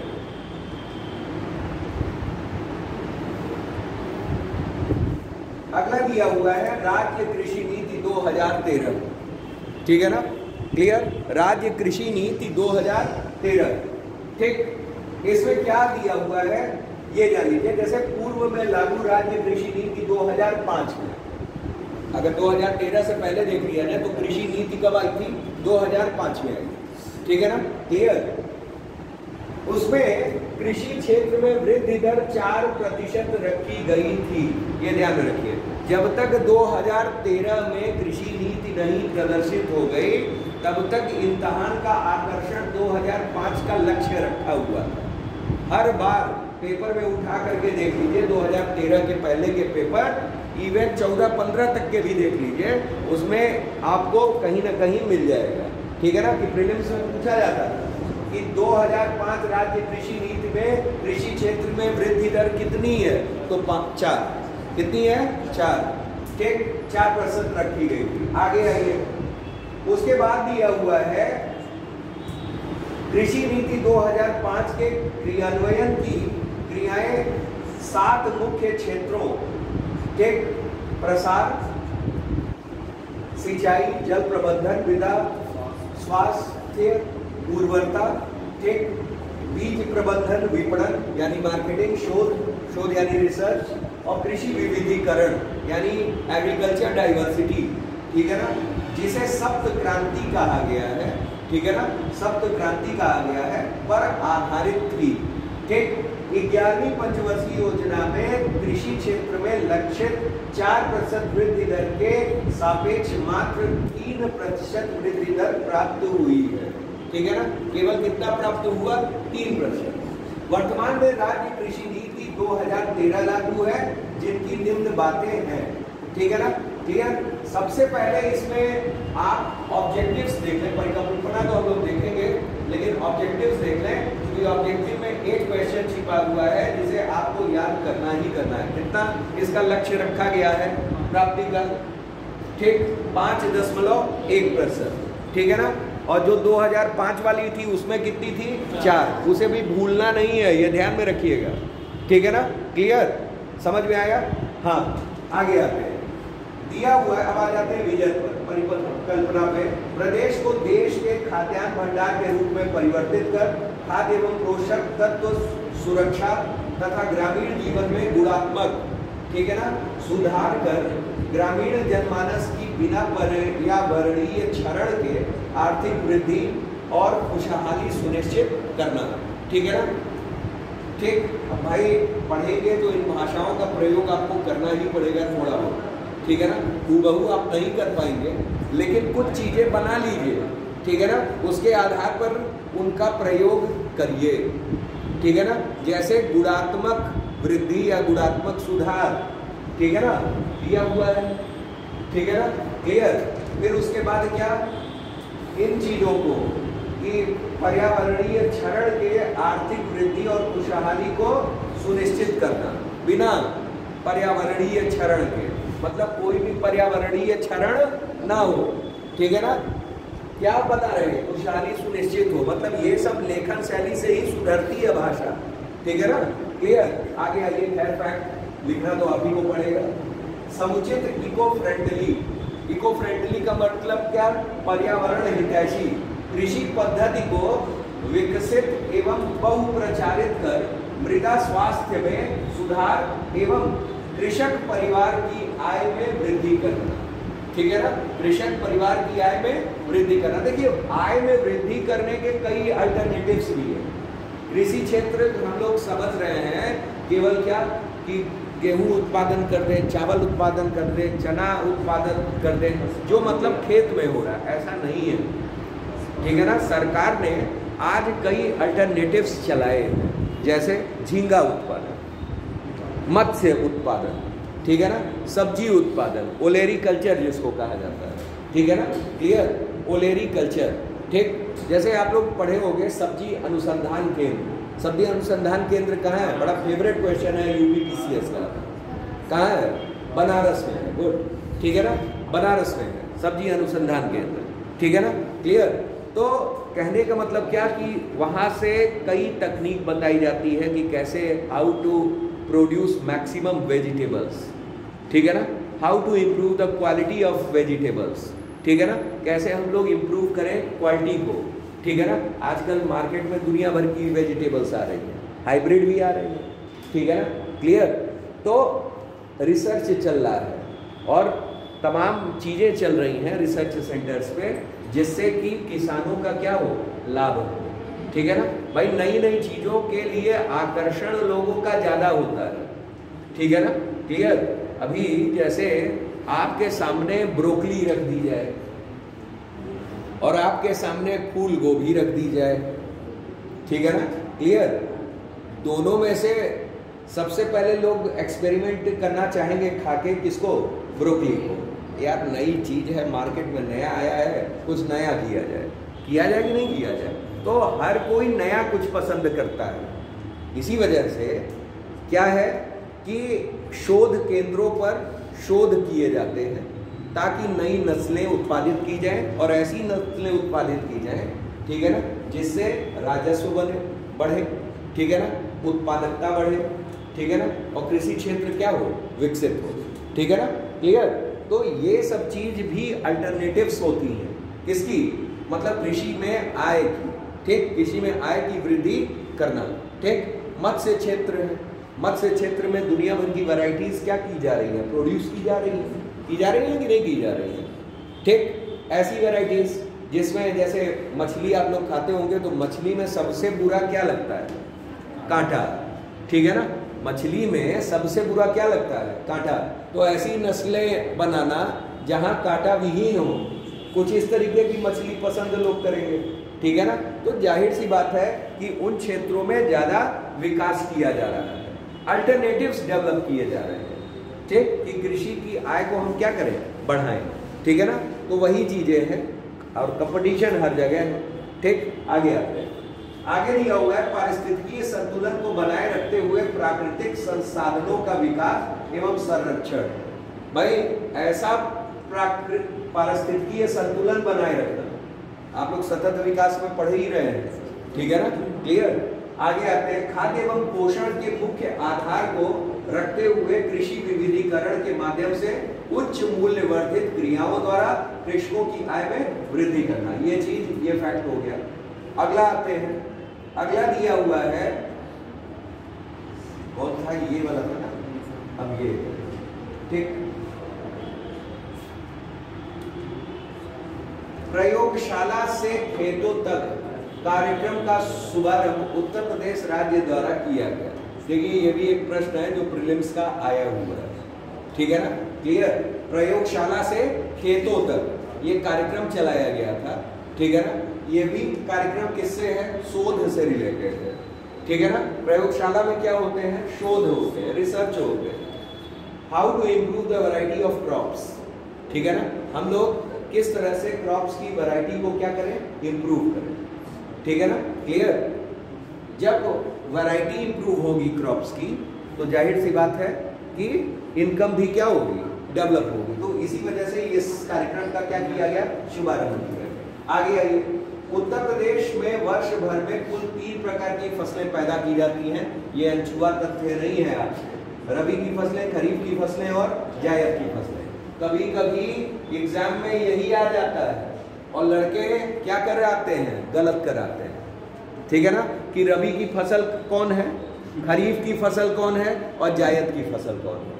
ग्रामीण परिवेश वाले बच्चे जो हैं वो तो कर आते हैं, लेकिन जो शहरी परिवेश में रह रहे हैं, ठीक है ना, वो हमेशा गलत करके आ जाते हैं, ठीक है ना।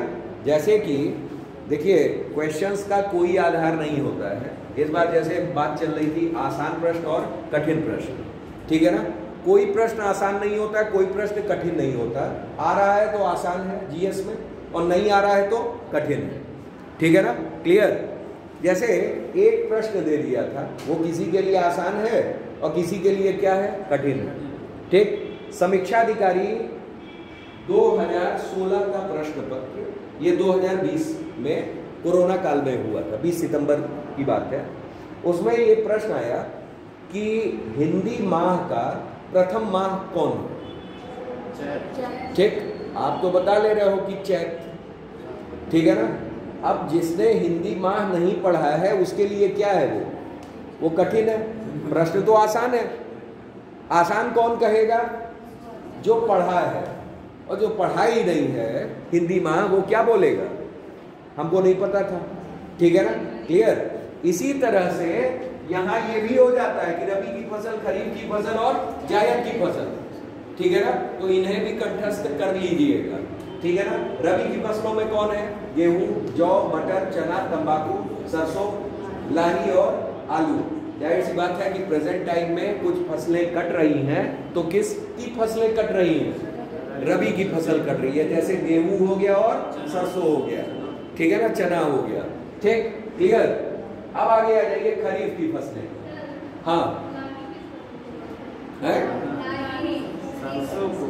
सरसों ही है,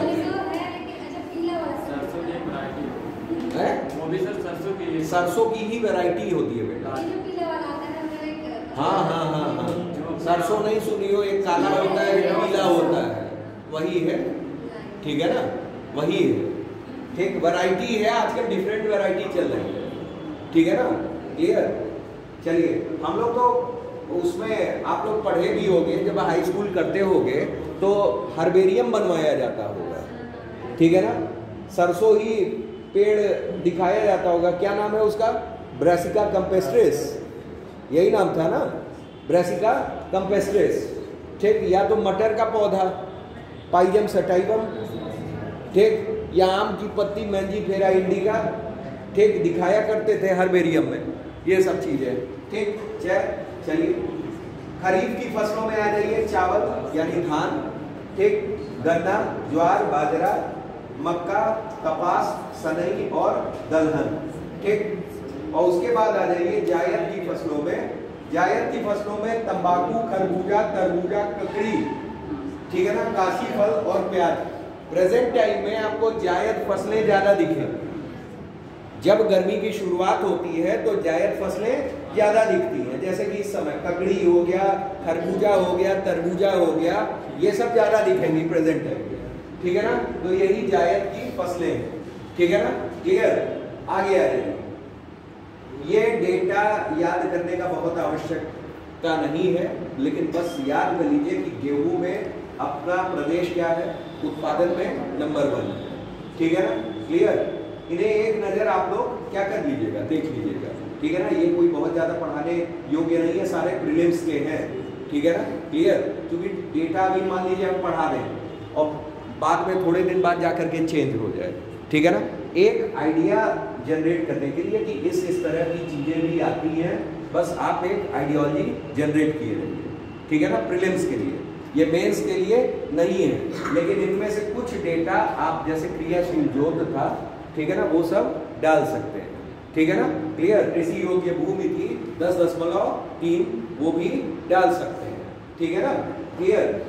आगे आते हैं, इसे चेक कर लीजिएगा, देख लीजिएगा।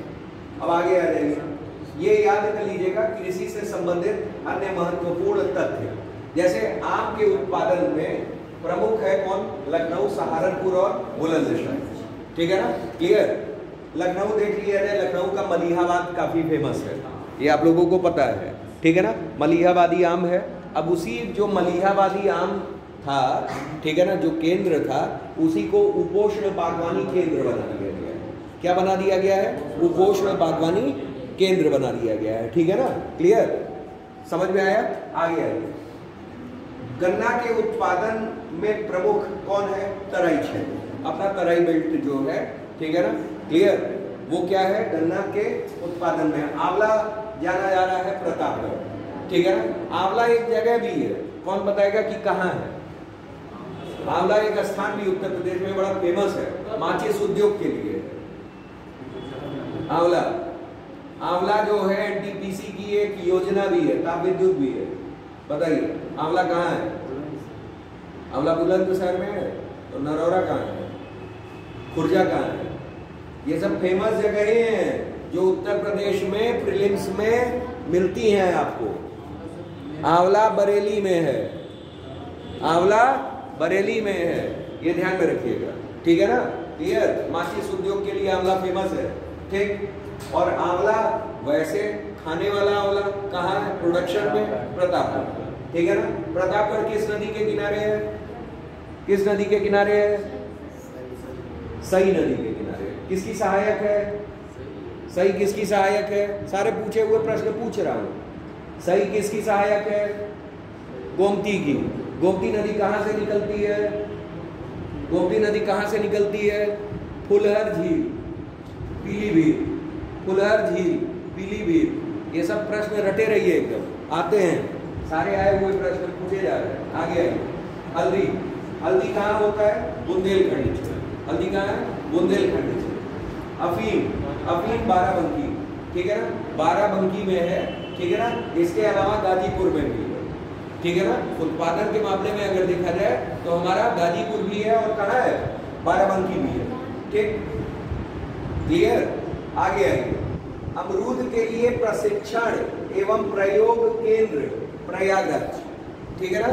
जान ही रहे हैं कि अमरूद कहाँ सबसे ज्यादा होता है, प्रयागराज में, इलाहाबादी, ठीक है ना, क्लियर। और एक होता है लखनऊ 49, वो कहाँ होता है, लखनऊ में, ठीक है ना, क्लियर। वैरायटी है, ठीक है ना, सफेदा। गाजीपुर में देखिए दिया हुआ है, अब अफीम की बात कर रहे थे ना, अफीम की बात कर रहे थे, तो अफीम देखिए कहाँ है, बाराबंकी है। लेकिन गाजीपुर में राज्य का एकमात्र अफीम फैक्ट्री है, उत्पादन भी वहां होता है, ठीक है ना, क्लियर। गाजीपुर में क्या है, उत्पादन भी है और फैक्ट्री भी है, वहां एकमात्र फैक्ट्री है, कहाँ, गाजीपुर में, ठीक है ना, क्लियर। और बाराबंकी। आगे आइए, आम के लिए प्रशिक्षण और प्रयोग केंद्र कहाँ है, लखनऊ, ठीक है ना, कहाँ है, लखनऊ में। आगे आ जाइए, नेक्स्ट, प्रदेश में फूलों की खेती के लिए वाराणसी, ठीक है ना, कन्नौज, लखनऊ, प्रयागराज, मिर्जापुर, ये सब आते हैं। संपूर्ण भारत में 9 आदर्श पुष्पोत्पादन उत्पादन केंद्र में लखनऊ एक है, ठीक है ना, क्लियर। कन्नौज में पुष्प इत्र बनाया जाता है, इसी वजह से कन्नौज को क्या कहते हैं, इत्र नगरी कहते हैं। याद कीजिए कि एक चीज बताइए कि प्राचीन नाम क्या है कन्नौज का, एक दिन मैंने बताया भी था, क्या नाम है, महोदया। क्या नाम है, महोदया, महोदया या महोदय श्री या महोदय नगर, ठीक है ना, बताया था आप लोग, ठीक। आगे आते हैं, प्रदेश में 1974 में उद्यान एवं प्रसंस्करण विभाग की स्थापना में, बड़ा इंपॉर्टेंट है, आता है ये याद रखिएगा। उसके बाद दिया हुआ है प्रदेश में कृषि क्षेत्र में औद्योगिक प्रयोग एवं प्रशिक्षण केंद्र बस्ती सहारनपुर, लखनऊ, प्रयागराज, झांसी में स्थापित किया गया है। ये ध्यान में रखिएगा, ये याद रखिएगा। कृषि क्षेत्र में औद्योगिक प्रयोग एवं प्रशिक्षण केंद्र बस्ती, बस्ती में देखे हैं कहाँ है, कहाँ है, यही है ना, इसी जगह। हाँ, हम तो आते हुए देख भी लिए, ठीक है ना, क्लियर। अब याद रहेगा कम से कम बस्ती में भी है, और बाकी जगह कहाँ है, लखनऊ, सहारनपुर, प्रयागराज और झांसी, ठीक है ना, क्लियर। आगे आ जाएंगे। आगे दिया हुआ है जूट उत्पादन। जूट उत्पादन के लिए आप जान रहे हैं कि पूरे भारतवर्ष में कौन प्रसिद्ध है, पश्चिम बंगाल, ठीक है ना, क्लियर। उत्तर प्रदेश में प्रमुख जूट उत्पादक क्षेत्र जो है सरयू और घाघरा का दोआब है। दोआब दो नदियों के बीच का क्षेत्र माना जाता है, ठीक है ना, क्लियर। उत्तर प्रदेश में मुख्यतः देशी किस्म की जूट पैदा की जाती है, ठीक है ना। चलिए, और जूट मिल की अगर बात हम लोग कर लें तो जूट मिल भी मैंने आप लोग को रटवाया था, तैयार करवाया था। कहाँ था जूट मिल? दो ही जगह था जूट मिल। जूट मिल एक कानपुर में है, तो दूसरा कहाँ है, गोरखपुर। गोरखपुर में सहजनवा है। गोरखपुर में क्या है, सहजनवा है, ठीक है ना। वहाँ कौन है, जूट मिल है। ये ध्यान में रखिएगा, याद रखिए इन चीजों को। अगला अगला दिया हुआ है अलसी। अलसी का उत्पादन उत्तर प्रदेश के महोबा, जालौन, बादा, इतना याद नहीं कर पाएंगे, मेन चीज याद किया कीजिए, ठीक है ना। कल कुछ चीजें छोड़ी भी जाती हैं, ठीक है ना, क्लियर। आगे आइए।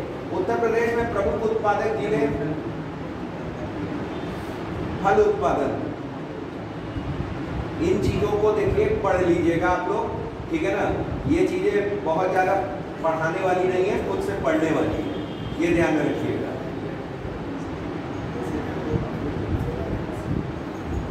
हाँ, ये इंपॉर्टेंट है, ये ध्यान में रखिएगा। प्रदेश में स्टेम आम का उत्पादन कहाँ है, सहारनपुर और मेरठ। और लंगड़ा आम कहाँ है, वाराणसी, ठीक है ना। लंगड़ा आम कहाँ है, वाराणसी, ठीक। दशहरी आम में उत्पादन उत्तर प्रदेश क्या है, अग्रणी राज्य। दशहरी, एक नाम आपने सुना होगा अल्फांसो। अल्फांसो आम कहाँ पाया जाता है,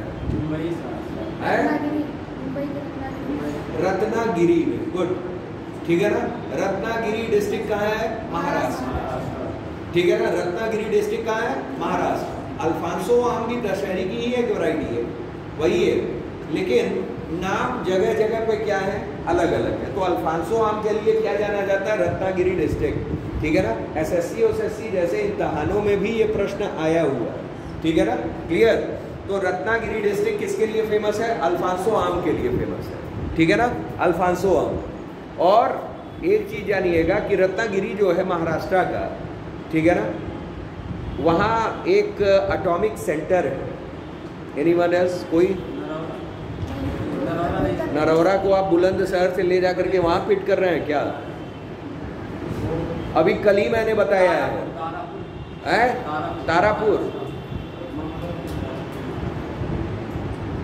कल ही मैंने बताया है जब मैं आप लोगों को CSR पढ़ा रहा था, कॉर्पोरेट सोशल रिस्पॉन्सिबिलिटी पढ़ा रहा था। जैतापुर, क्या है, जैतापुर, ठीक है ना, क्लियर।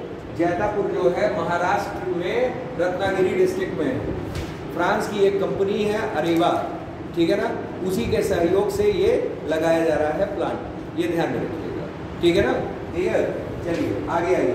रतौल आम जो है ये पश्चिमी उत्तर प्रदेश जैसे बागपत जिले में होता है, ठीक है ना, क्लियर। बागपत जिले में उत्तर प्रदेश के सहारनपुर में संतरा का उत्पादन किया जाता है। ये प्रश्न कई बार आ चुका है, ठीक है ना।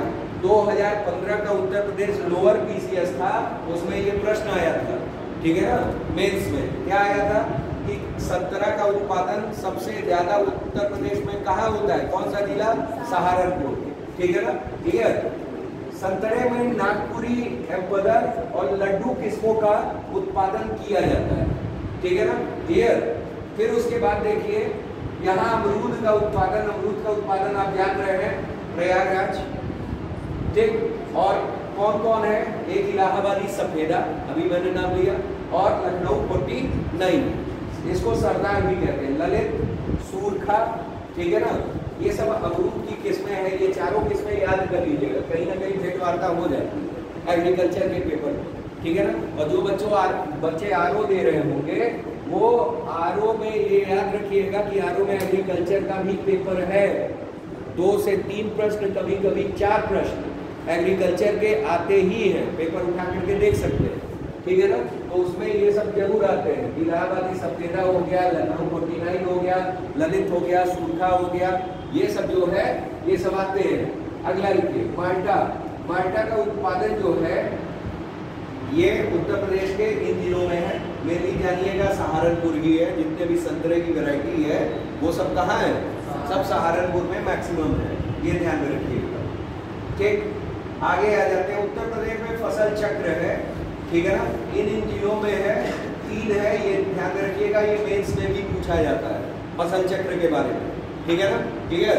तो ये फसल चक्र जो है इसको दिमाग में बैठा लीजिए, ये 3 फसल चक्र हैं, पूर्वी उत्तर प्रदेश के लिए, पश्चिमी उत्तर प्रदेश के लिए और बुंदेलखंड उत्तर प्रदेश, ये बुंदेलखंड क्षेत्र के लिए। फसल चक्र का मतलब ये है कि जैसे ये फसल एक साथ क्या हो सकते हैं, लगाए जा सकते हैं, ठीक है ना, क्लियर।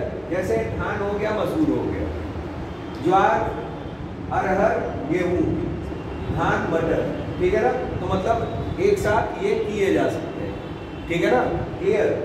तो ये आपका क्या है फसल चक्र के बारे में। पान उत्पादन में जान लीजिए कि पान उत्पादन में हमारा एक ही नाम फेमस है, कौन?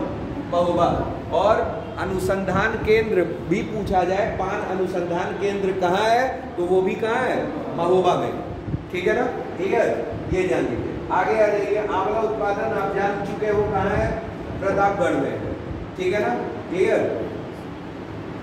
बाकी ये सब आप पढ़े ही चुके हो, इसमें पढ़ाने की आवश्यकता नहीं है। आगे आते हैं, नेक्स्ट हमारा है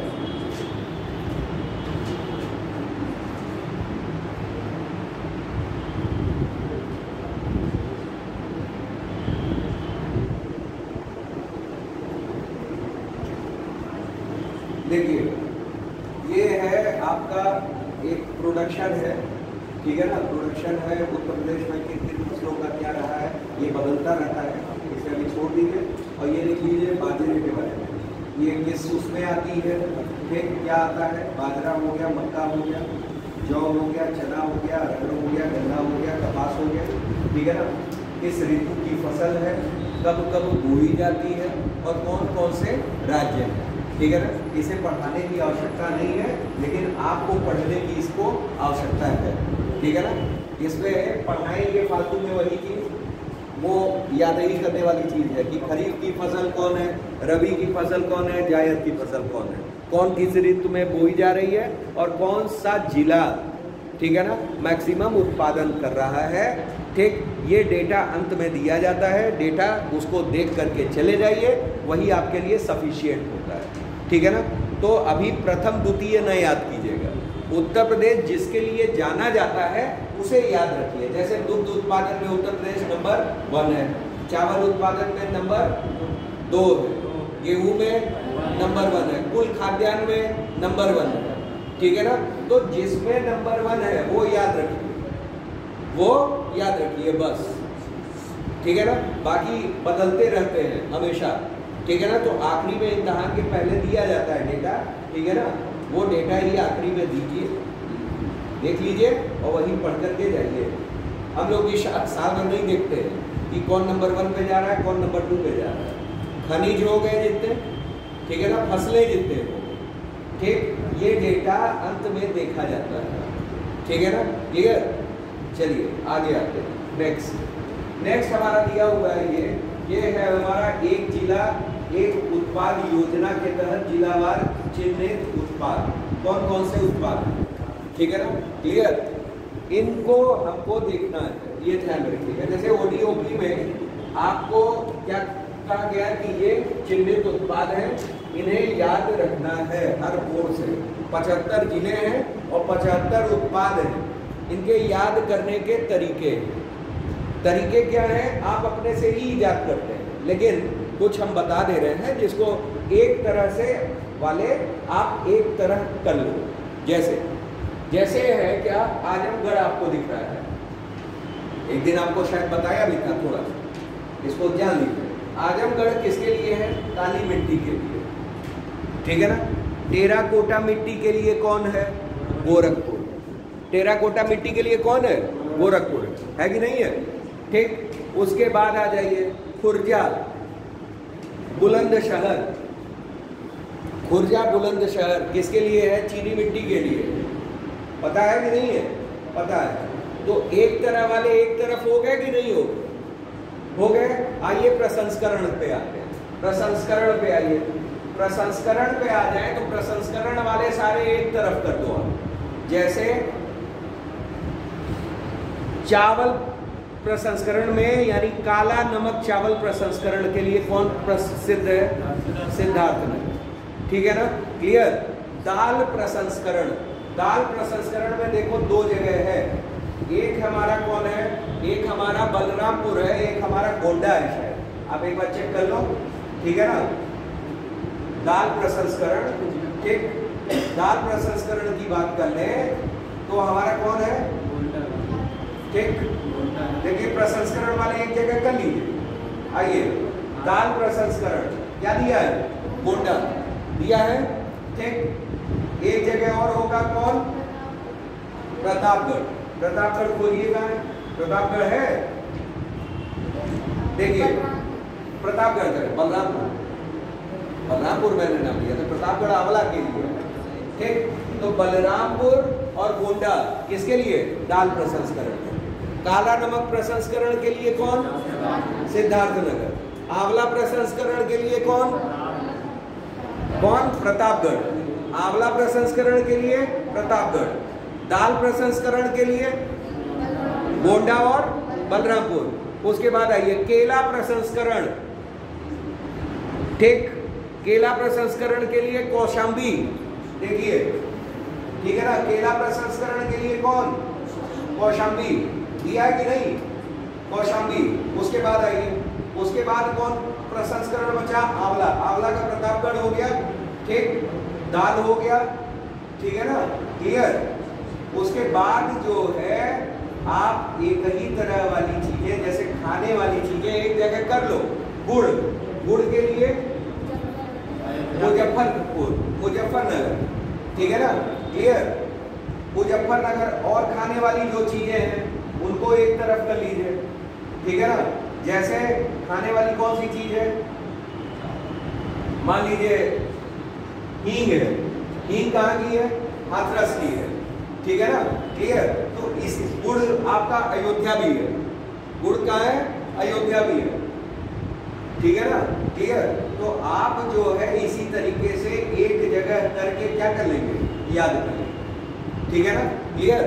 अब इसको पढ़ाने वाली चीजें नहीं है, ये सब क्या है? याद करने वाली चीजें, और आपके एग्जाम का आकर्षण बनती है, ये ध्यान रखिएगा, ठीक है ना। प्रीलिम्स में आए वर्ष आते आते कुछ ना कुछ आ ही जा रहा है हमेशा, चाहे एक स्पोर्ट्स का है, ठीक है ना। स्पोर्ट्स वाली इसमें सूची नहीं है, उसमें भी 75 जिले और 75 स्पोर्ट्स तो है नहीं, ठीक है ना। स्पोर्ट्स में सीमा ही है कुछ, ठीक है ना। तो वहाँ जो है उसके आधार पर दे दिया गया है, ठीक है ना, क्लियर। बीच में कुछ चेंज भी हुआ था, वो चेंज करके हम आपको दे देंगे, ठीक है ना। उन्हें आप क्या करें? याद करें, ठीक है ना। जितना याद करेंगे उतने ही सफल रहेंगे, इतना ध्यान में रखिए, ठीक है ना। और तरीका बस मैं बता सकता हूँ कि कैसे कैसे याद करना है, कि एक तरह की चीजें एक ही जगह हम लोग क्या कर लें? इकट्ठी कर लें। जैसे प्रसंस्करण वाली, शिल्प वाली, ठीक है ना, ये सब आप करेंगे अच्छा लगेगा। और जब इकट्ठा करेंगे तो आधा ऐसे भी याद हो जाता है इकट्ठा करने में, ठीक है ना। समय डिवोट करिए किसी पे तो निश्चित रूप से समझ में आता है और तैयारी भी होती है, ठीक है ना। चलिए आगे आ जाइए।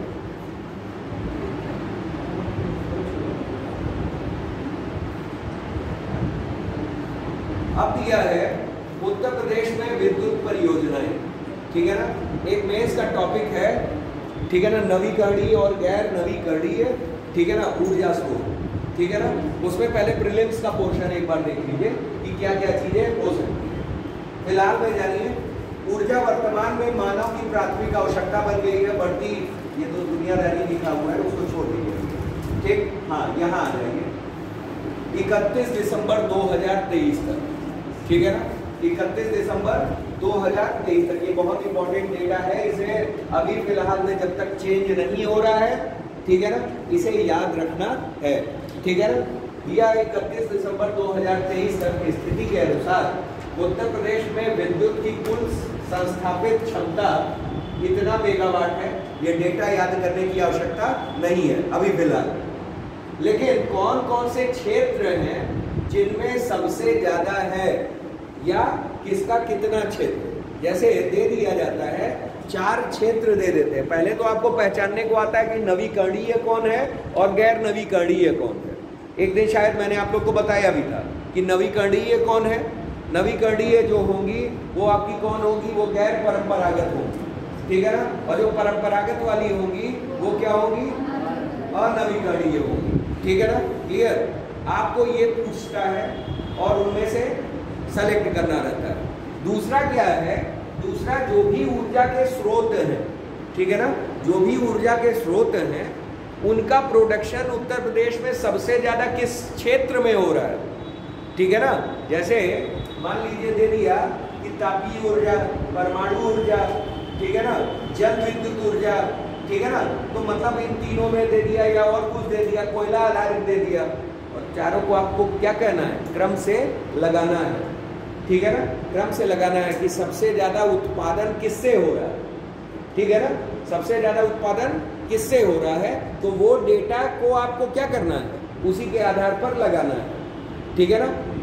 चलिए आगे आते हैं। इसमें दिया हुआ है कि तापीय ऊर्जा इतना मेगावाट, परमाणु ऊर्जा 440 मेगावाट, ठीक, जल विद्युत 501 मेगावाट, और नवीकरणीय ऊर्जा कितना, ये आपका 5011 यानी 5011, ठीक है ना, 10.61 मेगावाट का योगदान करते हैं। तापीय ऊर्जा में कौन है भाई, एक कोयला आधारित है और एक कौन है, गैस आधारित है। जैसे तापीय ऊर्जा को जो करता है केंद्र, ठीक, कंट्रोल, वो कौन है, एनटीपीसी। कौन है, NTPC, national thermal power corporation, ठीक है ना, एनटीपीसी, ठीक है ना। क्लियर। अब एनटीपीसी जो है, जो उत्पादन कर रहा है वो 2 आधार पर कर रहा है, एक कोयले से और एक किससे, गैस से, ठीक है ना। क्लियर। तो वही चीज कहा है कि जो तापीय ऊर्जा है उसमें कोयला आधारित इतना मेगावाट और गैस आधारित इतना मेगावाट संस्थापित क्षमता है, ठीक है ना। क्लियर। ये क्षमता के बारे में कह रहा है, ठीक है ना, कैपेसिटी के बारे में। समझ में आया। आगे आते हैं। उसके बाद यहाँ क्या है कि उसके बाद हमारे निजी क्षेत्र के, राज्य क्षेत्र के और केंद्रीय क्षेत्र के तहत, ठीक है ना, जो विद्युत उत्पादन हो रहा है उनके बारे में डेटा दिया हुआ है। ये सब डेटा जो है आप रिसेंट डेटा ही देखेंगे, ठीक है ना। क्लियर। मैं केवल और केवल एक आपको आइडियोलॉजी दे रहा हूँ, बार बार मैं ये चीज कह रहा हूँ, ठीक है ना। ये ध्यान में रखिएगा, जब आप इम्तहान देने जाएं तब उस समय जो रिसेंट बुक आई रहेगी, ठीक है ना, उसमें जो रिसेंट डेटा होंगे उसके आधार पर ही आप उत्तर लेखन करेंगे, ठीक है ना। क्लियर। ये चीज है। आगे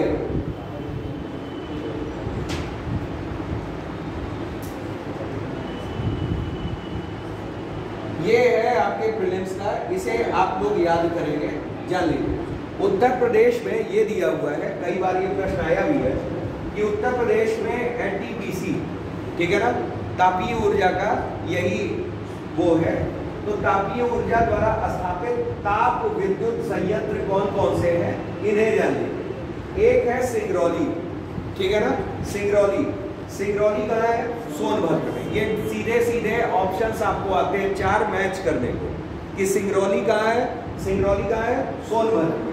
रिहंद परियोजना, तो रिहंद कहाँ, सोनभद्र में। दादरी, दादरी कहाँ है, गौतम बुद्ध नगर, ठीक है ना, दादरी कहाँ है, गौतम बुद्ध नगर। उसके बाद आइए ऊंचाहार। ऊंचाहार कहाँ है? रायबरेली में। टांडा, टांडा कहाँ है? अंबेडकर नगर, ठीक है ना। और औरैया, ठीक है ना। औरैया खुद एक क्षेत्र है, ठीक है ना, क्लियर, इटावा के नजदीक है, ठीक है ना। तो ये क्षेत्र आपको जानना है, ठीक। इनमें से जैसे आपको कुछ दिनों पहले मैंने ट्रांसपोर्टेशन वाला पढ़ाया था, तो उसमें ये बताया था जैसे हवाई अड्डे थे, ठीक है ना, 4-5 हवाई अड्डों के नाम बता दिए और जिले बता दिए कि मैच करिए। जैसे अमौसी, अमौसी का है लखनऊ में, ठीक है ना, क्लियर। तो जो जो जैसे जैसे था उस हिसाब से हमने उसको क्या कर दिया था, अरेंज कर दिया। इसी तरह से ये ताप विद्युत के संयंत्र हैं, जहाँ जहाँ स्थापित हैं वो आपके इम्तहान में मैच करने को आते हैं, ठीक है ना। तो आप इसे याद कर लेंगे, बहुत इम्पॉर्टेंट है, ठीक है ना।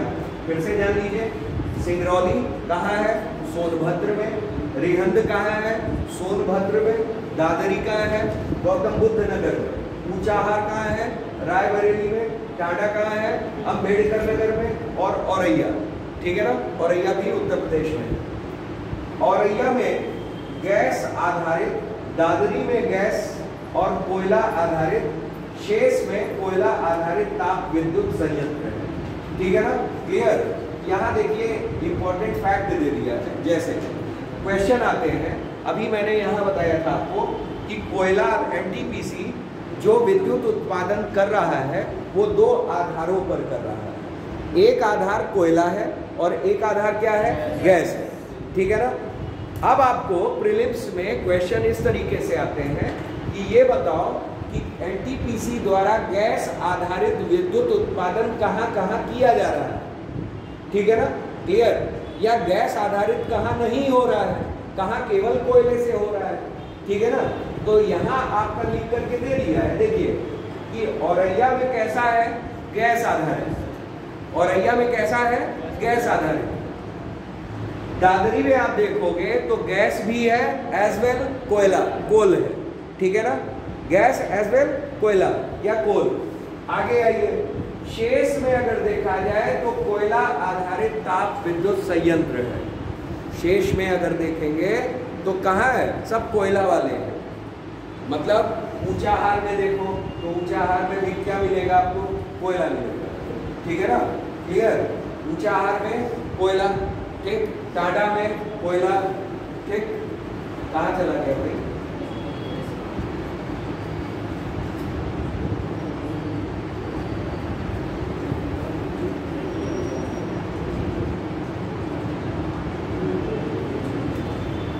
आ जाइए अगला।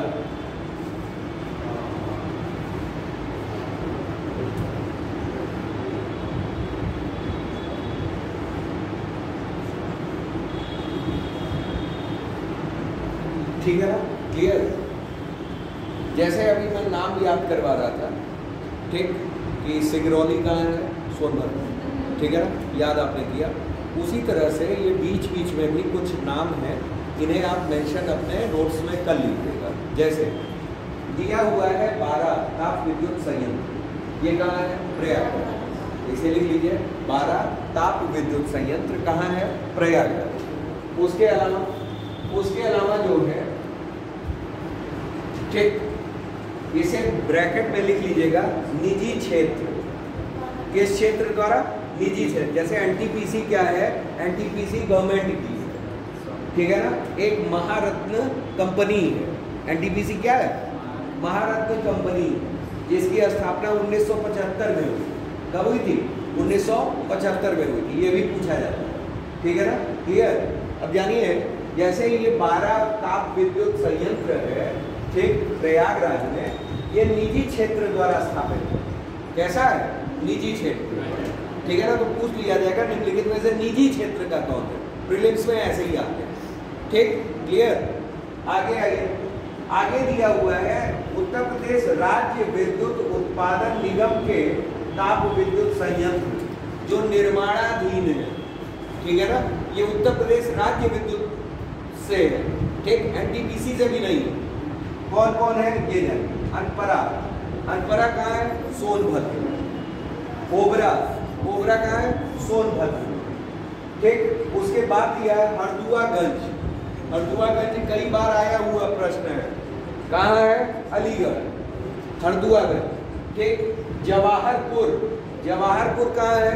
एटा में, याद रखिएगा जवाहरपुर कहाँ है? एटा में। पनकी, पनकी बहुत इंपॉर्टेंट है। पनकी कहाँ है? कानपुर में, ठीक है ना। पनकी, पनकी कहाँ है? कानपुर में। और परीक्षा, ठीक है ना, परीक्षा, ठीक है ना। परीक्षा जो है वो भी कहाँ है? झांसी में, ठीक है ना। जैसे ये ध्यान में रखिएगा कि ये कुछ परियोजनाएं जल विद्युत वाली जो है, ठीक है ना, ये जल विद्युत नहीं है, पनकी में जल विद्युत नहीं है, ठीक है ना, ये ध्यान में रखिएगा। जैसे कुछ जगहों पे जल विद्युत जो है परियोजनाओं के थ्रू जाती है, बहुउद्देशीय परियोजनाएं आप लोगों ने पढ़ा होगा उत्तर प्रदेश में। ठीक, उसमें क्या है कि उसमें कुछ नदियों पर बने हुए हैं, एक ट्रिक याद करिए। जैसे राजमाता लक्ष्मी, ठीक है ना, बेटवा की परीक्षा लेती, ऐसे याद करिए। तो राज का मतलब क्या हो गया? राजघाट परियोजना। माता का मतलब क्या हो गया? माता टीला हो गया। लक्ष्मी का मतलब क्या हो गया? लक्ष्मी सागर बांध हो गया। और परीक्षा का मतलब परीक्षा हो गया, ठीक है ना। सब बेतवा नदी पर, किस पे है? बेतवा पे, ठीक है ना। क्लियर? कौन कौन? राजमाता लक्ष्मी बेटवा की परीक्षा, ठीक है ना। ऐसे कुछ ना कुछ बैठा लेना चाहिए जिससे कि क्या हो? याद हो जाए, ठीक है ना। तो राजघाट परियोजना, माता टीला, लक्ष्मी सागर बांध, लक्ष्मी सागर बांध। और उसके बाद परीक्षा किस पे? बेतवा नदी पे, ठीक है ना। सब में ट्रिक नहीं बनता है, कुछ बना लेना चाहिए अपना। देखिए याद तो करना ही है, तो गत्वा ये नहीं हाउ, ठीक है ना। तो जो भी आपको सुलभ लगता हो वो बना करके कुछ अपने याद कर लेने चाहिए, नहीं तो मैप के थ्रू याद कीजिए, ठीक है ना।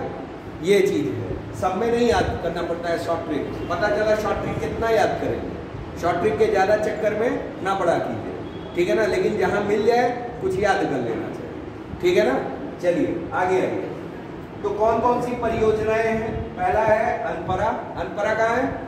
सोनभद्र। ओबरा कहाँ है? सोनभद्र। हरदुआगंज अलीगढ़। जवाहरपुर एटा। पनकी कहाँ है? कानपुर। और परीक्षा कहाँ है? झांसी। किस नदी पर है? बेतवा नदी पर। किस नदी पर है? बेतवा। ठीक, आगे आइए। यहाँ दिया हुआ है कानपुर स्थित निर्माणाधीन घाटमपुर। देखिए आपको केवल नाम याद रखना है, घाटमपुर। जैसे 12 था, 12 कहाँ है? प्रयागराज। 12 कहाँ है? प्रयागराज में। तो घाटमपुर कहाँ है? जगह है, ठीक है ना। अब जैसे आपसे पूछ दे कूड़ा घाट हवाई अड्डा कहाँ है, तो कूड़ा घाट कहाँ है? गोरखपुर में। जगह के नाम को ही अब देखिए, अमौसी हवाई अड्डा है, उसको हम लोग क्या कह रहे हैं? चौधरी चरण सिंह, यही कह रहे हैं ना, चौधरी चरण सिंह अंतरराष्ट्रीय हवाई अड्डा दे दिया। जगह कौन सी है? अमौसी, ठीक है ना। कुशीनगर वाले को कसिया है, कुशीनगर में जो है वो कसिया में है, तो कसिया हवाई अड्डा, ठीक है ना। तो प्रॉपर नामों के आधार पर विद्युत परियोजनाएं, आपके ये हवाई अड्डे और तमाम चीजें पूछ ली जाती हैं। तो मन में बैठाए रहिएगा तो चीजें क्या हो जाएंगी? याद हो जाएंगी। जैसे खुर्जा बुलंदशहर, नरौरा बुलंदशहर, तो ये सब क्या है? ये लोकल स्थान है, जगह है, उन जगहों के नाम पूछे जाते हैं, ठीक है ना। क्लियर? और अगर याद रहेगा तो आप बैठा लोगे। जैसे 12 है, 12 कहाँ है? पड़ा प्रयागराज में। घाटमपुर कानपुर में।